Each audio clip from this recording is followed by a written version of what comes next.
जी, हम previous video में discuss कर रहे थे कि किस तरह जो है आसिफ अली ज़रदारी साहब ने एक जो है वो कॉन्स्पिरेसी हैच की 17 जुलाई से लेकर 22 जुलाई तक। किस तरह उन्होंने शुजा हुसैन साहब को रजामंद किया कि वो एक लेटर लिख दें, बल्कि वो लेटर लिखवा के उठे वहाँ से।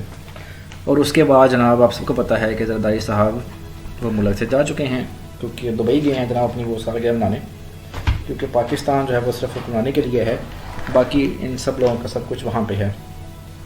ये एक सिर्फ पावर गेम है, किसी भी पार्टी को अवाम से कोई हमदर्दी नहीं है। आप देख लें आज कि डॉलर जो है तकरीबन 232.93 पे जो है जा चुका है, और ओपन मार्केट में तकरीबन 236 पे। 9 अप्रैल से पहले ये डॉलर 178 या 179 पे था। सिर्फ 100 दिनों में डॉलर जो है तकरीबन जो है 53 या 54 पे बढ़ चुका है। हमारी करेंसी डिवैल्यूड हो चुकी है। हमारी जो मैक्रो इकोनॉमिकल सिचुएशन है बहुत इंतहाई तशवीशनाक है। बढ़ती हुई महंगाई से हमारी आवाम तंग है, और हमारे जो फॉरेन एक्सचेंज रिजर्व्स हैं वो डिप्लीट कर रहे हैं। हमारे पास जो है अभी मिफ्ता इस्माइल समझ जो वज़ीर ख़ज़ाना है, उन्होंने लग्जरी इंपोर्ट से बैन किया हुआ है। आगे जो है हम तेल इंपोर्ट नहीं कर रहे, भी हमने अपनी इंपोर्ट्स कंट्रोल करनी है, एक्सपोर्ट्स बढ़ानी है। खैर इकोनॉमिक क्राइसिस पे हम एक अलग वीडियो बनाएंगे। फ़िलहाल हमारा जो परव्यू है वो पॉलिटिकल क्राइसिस है। और 22 जुलाई की कंट्रोवर्सी जनाब अराइज़ होती है इन दो जो हैं भाइयों से, जो कि भाई नहीं हैं, चचाजाद भाई हैं। ये ज़हूर लाइसा के बेटे हैं, चौधरी शुजा हुसैन साहब, और ये परवेज़ लाई साहब हैं, चौधरी मंजूर लाइसा के बेटे। और एक लेटर की वजह से जो है एक जो है 22 जुलाई के इलेक्शन में एक कंट्रोवर्सी आ जाती है, जिससे जमदा शबाशी साहब को वो डिप्टी स्पीकर साहब डिक्लेयर कर देते हैं CM।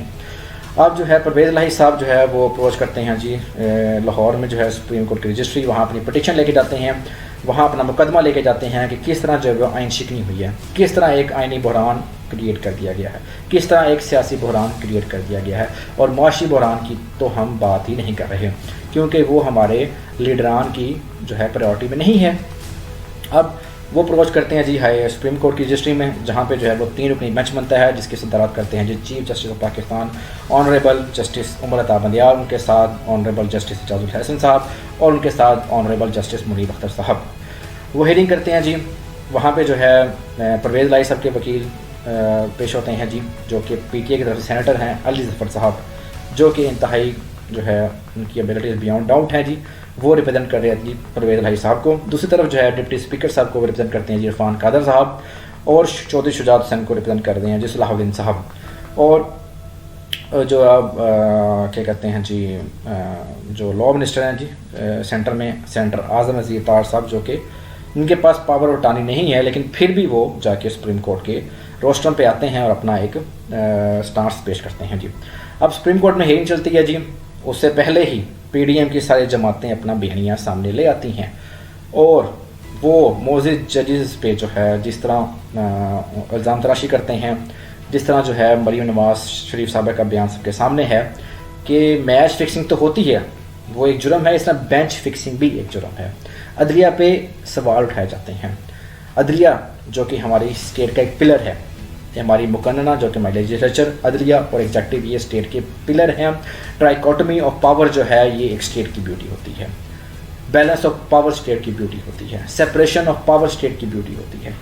और इल्ज़ाम तराशी शुरू हो जाती है हुकूमती अरकान से, हुकूमती वज़रा से, और मरीम नवाज शरीफ साहिबा जो कि इलेक्टेड रिप्रेजेंटेटिव नहीं हैं, और मौलाना फजल रहमान साहब जो कि इलेक्टिव रिप्रेजेंटेटिव नहीं हैं, और जो 13 पार्टियों का अलायंस है PDM का, जिनमें जो है मक्सी साहब, अख्तर मक्सी साहब बाप वाइन पार्टी के, अवामी नेशनल पार्टी के एमल वली खान साहब, ये सारे जो है मिलके एक प्रेस कॉन्फ्रेंस करते हैं प्राइम मिनिस्टर हाउस में। अदलिया पे इल्ज़ाम तराशी करते हैं। उनकी डिमांड क्या होती है जी, फुल कोर्ट बनाया जाए। इशू क्या है जी, डिसाइड करना है जी इस आर्टिकल 63A में किसके पास पावर्स हैं। आया पार्लियामेंट्री हेड डायरेक्शन देगा या पार्टी हेड डायरेक्शन देगा। और सुप्रीम कोर्ट का ये भी स्टांस अब हेयरिंग के दौरान सामने आता है कि अगर हम पार्टी हेड को ये पावर्स दे देंगे तो फिर तो जमहूरियत और आमरीत में कोई फ़र्क रह ही नहीं जाएगा। पार्टी हेड जो कि अगर पार्लियामेंट्री पार्टी का सरबराह ना भी हो, वो किस कैपेसिटी में अपने जो है पार्लियामेंट्रीज को डायरेक्ट कर सकता है कि आपने किसको वोट कास्ट करना है या नहीं। आर्टिकल 63A कॉन्स्टिट्यूशन का पार्ट है, उसमें क्लियर कर लिखा हुआ है कि पार्लियामेंट्री पार्टी का सरबराह वही डायरेक्शन देगा जो कि इस केस में पाकिस्तान मुस्लिम लीग काफ़ी तरह से साजिद हमीद भट्टी साहब थे। शुजात हुसैन साहब किसी भी कैपेसिटी में लेटर नहीं लिख सकते थे। हाँ, उनके पास ये इख्तियार ज़रूर है कि जब पार्लियामेंट्री पार्टी की हदायत पर MPs वायलेट करें और फिर पार्लियामेंट्री पार्टी का सरबराह पार्टी हेड को जो है इंटीमेट करे कि उनके जो MPs या उनके जो MNAs हैं उन्होंने पार्टी डायरेक्शन को फॉलो नहीं किया, फिर पार्टी हेड का काम शुरू होता है, जो कि आर्टिकल 63 में लिखा हुआ है कि फिर वो इलेक्शन कमीशन ऑफ पाकिस्तान को लिखेगा कि इन अरकान को जिन्होंने पार्टी डायरेक्शन को फॉलो नहीं किया इनको डी-सीट कर दिया जाए। ये इतना सा इशू था। तो इस चीज़ पे बहस करने के लिए PDM की डिमांड शुरू हो जाती है कि फुल बेंच तश्कील दिया जाए, क्योंकि ये जो 3 रुकनी बेंच है ये मुतनाज़ है। उन्होंने हफ्ते से ही, जिस दिन ये अप्रोच होती है, पहली हेयरिंग होती है सुप्रीम कोर्ट की लाहौर रजिस्ट्री में, तभी से बयानिया शुरू हो गया कि हम जानते हैं कि सुप्रीम कोर्ट का फैसला क्या आएगा और हम उस फैसले को नहीं मानते जब तक फुल कोर्ट तश्कील ना दिया जाए।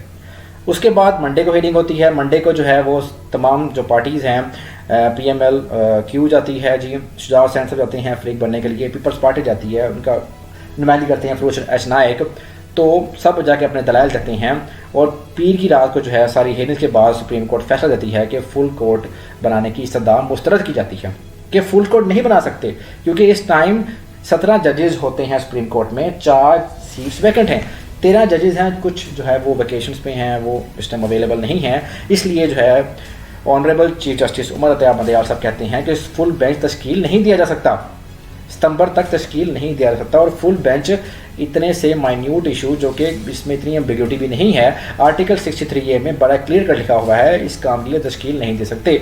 और मंडे की शाम को फैसला आ जाता है कि फुल कोर्ट बेंच की सतह मुस्तरद की जाती है। और मंडे की रात को जो है वफाकी वज़रा, जिनमें हमारे वज़ीर ख़ारजा भी हैं, वो भी प्रेस कॉन्फ्रेंस करते हैं, दोस्त फजल रहमान साहब भी करते हैं, एहसन इकबाल साहब भी करते हैं, ककान अब्बासी साहब भी करते हैं कि हम जो है ट्यूसडे यानी कि आज जो है हम फ्रीक नहीं बनेंगे सुप्रीम कोर्ट में, और वो पेश नहीं होते। सुप्रीम कोर्ट फिर दलाइल होती है, सुप्रीम कोर्ट हर पार्टी को मौका देती है कि अपने दलाइल पेश करे, जो आइन में सुकम है उसको दूर किया जाए।